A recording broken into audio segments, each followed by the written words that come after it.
लोग इस वीडियो में जानेंगे डी डाइमर टेस्ट के बारे में कि क्या है ये और क्यों करवाया जाता है और इसकी कीमत और नॉर्मल रेंज कितना होता है, कम या ज़्यादा या पॉजिटिव निगेटिव होने से क्या हो सकता है और कोविड के दौरान ये जो टेस्ट जो होता है क्यों करवाया जाता है कोविड पॉजिटिव पेशेंट में।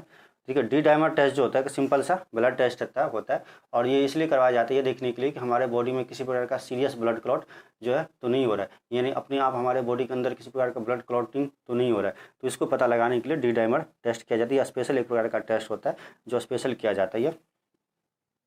तो ये जो ब्लड टेस्ट होता है स्पेशल ब्लड टेस्ट होता है, सिंपल सा एक स्पेशल ब्लड टेस्ट होता है। इसमें जो मेजर किया जाता है कि हमारे बॉडी के अंदर यानी कि हमारे ब्लड में कितने अमाउंट में डी डाइमर है, तो डी डाइमर का वैल्यू मेजर किया जाता है। तो जो डी डाइमर जो होता है ये एक प्रकार का प्रोटीन फ्रेगमेंट है, यानी कि प्रोटीन का टुकड़ा होता है। ये प्रोटीन का टुकड़ा तब बनता है जब हमारे बॉडी में किसी प्रकार का ब्लड क्लॉट होता है और जब वहाँ पर हील होता है, यानी कि वो ब्लड क्लॉट फिर डिजोल्व हो जाता है ब्लड में, तो फिर जो है वो फाइब्रिन में डी डाइमर में कन्वर्ट हो जाता है, जिसको डी डाइमर बोलते हैं। यानी कि जो इसमें कन्वर्ट होता है वो डी डाइमर होता है कैसे बनता है। तो ये देखिए, जब हमारे जो है ब्लड वेजल्स में जब ब्लड मूवमेंट करता है और जब किसी प्रकार का टिश्यू इंजरी होता है या ब्रोकन या कट या किसी प्रकार का कोई कट फुट होता है, तो वहाँ से क्या है तो ब्लड ब्लीडिंग होने लग जाता है। तो फिर जब ब्लीडिंग होने लग जाता है तो वहाँ पर क्या करता है, जो अंदर का जो प्लेटलेट्स होता है, जो ब्लड क्लॉटिंग फैक्टर वगैरह सारे मिल करके वहाँ पर उस ब्लड को ब्लीडिंग होने से रोक देता है, यानी कि ब्लड को वहाँ पर क्लॉट कर देता है। और फिर धीरे धीरे क्या करता है, जो ब्लीडिंग बंद हो जाने यानी कि वहाँ पर टिश्यू जब हील हो जाता है तो फिर जो क्लॉटिंग वाला जो थक्का जो बना रहता है वो फिर क्या होता है ब्लड में डिजॉल्व हो जाता है। तो वो जो डिजॉल्व होता है ना वही जो है वो डी डाइमर बन जाता है बाद में जाके। तो उसी का वैल्यू मेजर किया जाता है कि कितना जो है वो हमारे बॉडी में है। तो यदि आपके शरीर में ब्लड क्लॉट नहीं होगा तो इसका मतलब डी डाइमर जो है ज़्यादा नहीं बनेगा, और यदि डी डाइमर ज़्यादा बन रहा है इसका मतलब आपके बॉडी में जो है ब्लड क्लॉट हो रहा है और बॉडी हील कर रहा है, इसके वजह से जो है आपको डी डाइमर का वैल्यू बढ़ रहा है। तो इसके लिए टेस्ट जो करवाया जाता है। तो इस टेस्ट का जो प्राइस होता है वो 1000 से 1200 तक का होता है, और इसमें जो ब्लड सैंपल लिया जाता है और इसको फास्टिंग सैंपल की ज़रूरत नहीं पड़ती, दिन में कभी भी आप सैंपल करा सकते हैं, टेस्ट करा सकते हैं। रिपोर्ट आपको 4 से 5 घंटे में मिल जाएगा। और इसका जो नॉर्मल रेंज होता है वो आपका जो है अलग अलग लैब में अलग अलग होता है, किसी लैब में पॉजिटिव निगेटिव में देता है और किसी लैब में वैल्यू में देता है।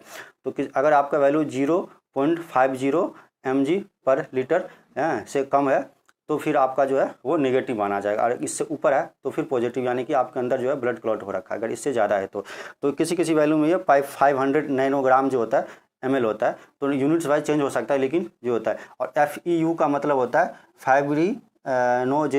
फाइब्रिनोजन इक्विवेलेंट यूनिट, यानी कि FeU लिखा रहता है। तो ये होता है इसका नॉर्मल रेंज, यानी कि अगर 0.50 या 500 नैनोग्राम पर ml से, ये यूनिट्स आप देख लीजिए, तो ये यूनिट्स अगर कम है तो इसका मतलब आपके अंदर कोई किसी प्रकार का कोई ब्लड क्लॉट नहीं है। और यदि इससे ज़्यादा है तो इसका मतलब आपके अंदर बॉडी में जो है ब्लड क्लॉट हो रहा है, सीरियस ब्लड क्लॉट हो रहा है। आपको जो है आगे फर्दर टेस्ट कराने की ज़रूरत है, डॉक्टर से एडवाइस लेने की ज़रूरत है, ट्रीटमेंट करवाने की ज़रूरत है। और किसी किसी लेबोरेटरी में जो नेगेटिव में भी और पॉजिटिव में भी दे देता है। तो अगर किसी लेबोरेटरी में अगर नेगेटिव वैल्यू दे रखा है आपके डी डाइमर में, तो इसका मतलब आपके बॉडी में किसी प्रकार का कोई ब्लड क्लॉट नहीं है, यानी कि आप नॉर्मल है, बिल्कुल आपके जो ब्लड का जो फ्लो है बिल्कुल नॉर्मल है। और यदि पॉजिटिव है इसका मतलब आपके अंदर जो है ब्लड क्लॉट हो रहा है।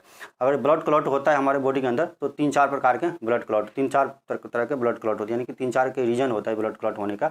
जो पहला होता है जिसको हम बोलते हैं डीप वेन थ्रोम्बोसिस, यानी कि हमारे जो है वेन में जो है ब्लड क्लॉट हो रहा है, हमारे ब्लड में जो है ब्लड क्लॉट जो है वो हो रहा है। जैसे कि आपको नीचे लेग में जो होता है वो क्या होता है, लेग का जो वेन्स होता है वहाँ जो ब्लड मूवमेंट होता है वो ज़्यादा होने लग जाता है। तो इसके वजह से जो है वेन में वहाँ पर ब्लड क्लॉट हो रहा है, तो उसके जैसे कि स्वेलिंग हो जाएगा, रेडनेस हो जाएगा, या पैरों में जो है दर्द सा रहने लग जाएगा। इस प्रकार का नसें फूल जाती है, जिसको हम डीप वेन थ्रोम्बोसिस बोलते हैं। और एक होता है पल्मोनरी इम्बोलिज्म, यानी कि पल्मोनरी इम्बोलिज्म का मतलब होता है ब्लड क्लॉट इन जो हम लंग्स में, यानी कि लंग्स का जो पल्मोनरी वेजल्स होगा जो सप्लाई होता है ब्लड, उसमें अगर किसी प्रकार का जो है क्लॉट हो जाता है तो उसको बोलते हैं हम पल्मोनरी इम्बोलिज्म, जिसमें आपको चेस्ट पेन या हार्ट सांस लेने में दिक्कत हो सकती है। हाँ, ये सब चीज़ें आपको हो सकती है। और तीसरा जो होता है डायसेगमेंटेड होता है इंट्रावेस्कुलर कोएगुलेशन, यानी कि इसमें क्या होता है कि जो हमारा जो ब्लड बॉडी के अंदर जो छोटा छोटा सा ब्लड वेजल्स होता है, छोटे छोटे जो होते हैं, वो जो उसमें जो है किसी प्रकार का ब्लड क्लॉट हो गया, यानी कि पूरे बॉडी में थ्रू आउट द बॉडी अगर किसी प्रकार का कहीं ब्लड क्लॉट हो जाता है तो फिर जो है उसको हम ये कंडीशन मानते हैं कि इसमें भी जो है काफ़ी ज़्यादा बढ़ जाता है। और ये ज़्यादा सीरियस कंडीशन होता है, इसमें जो है हार्ट अटैक वगैरह होने की चांसेस, ब्रेन स्ट्रोक होने के चांसेस रहते हैं। और इसमें क्या होता है कि जो बहुत ज़्यादा ब्लड क्लॉट हो जाता है और हमारा जो बहुत सारा ऑर्गन जो होता है वो अफेक्टेड हो जाता है, जैसे लीवर, लंग्स हो जाए, वो उसमें टिश्यू ब्लड सप्लाई बंद हो जाता है, तो उसकी वजह से जो है काफ़ी ज़्यादा सीरियस होने के चांसेस रहते हैं। इसलिए जो है ये टेस्ट करवाया जाता है, ये देखने के लिए हमारे बॉडी के अंदर किसी प्रकार का कोई ब्लड क्लॉट है या नहीं है। तो आपको मेरा ये वीडियो अच्छा लगे तो प्लीज़ इसे लाइक सब्सक्राइब जरूर कीजिए। और यदि और भी टेस्ट की रिपोर्ट के बारे में समझना है कि आपको फेरेटिन टेस्ट क्या होता है, सीआरपी टेस्ट क्या होता है, ईएसआर टेस्ट क्या होता है, कोविड एंटीबॉडी टेस्ट क्या होता है, तो इसके ऊपर मैं वीडियो बनाऊँ, आप जाके हमारे यूट्यूब चैनल पर देख सकते हैं।